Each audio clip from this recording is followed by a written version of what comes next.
یعنی کہ رزق کی کشادگی اور تمام حاجات کے لیے حضرت مجدد الف ثانی رحمۃ اللہ علیہ کا بتایا ہوا ایک خاص عمل۔ آپ اکثر اپنے مریدین کو یہ بتایا کرتے تھے کہ رزق کی اضافے کے لیے یا کسی بھی حاجت کے لیے آپ 500 بار یہ روز پڑھا کرو، لا حول ولا قوت الا باللہ، بس اتنا، لا حول ولا قوت الا باللہ، یہ 500 بار پڑھا کرو، اور اول آخر 100 بار درود شریف پڑھا کرو، یعنی 100 بار پہلے، 100 بار آخر میں درود شریف، اور 500 بار لا حول ولا قوت الا باللہ۔ اپنے مسئلے کے لیے دعا کیا کرو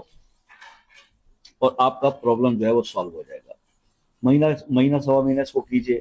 اچھا، اب بات یہ ہے کہ اگر یہ جو چیز انہوں نے بتائی، اور جس طرح رسول اللہ صلی اللہ علیہ وسلم نے اس کے بارے میں بتایا کہ آسمان کے خزانوں میں سے یہ خزانہ ہے، اور موت کے سوا تمام بیماریوں کا علاج، مسائل کا حل اس کے اندر موجود ہے،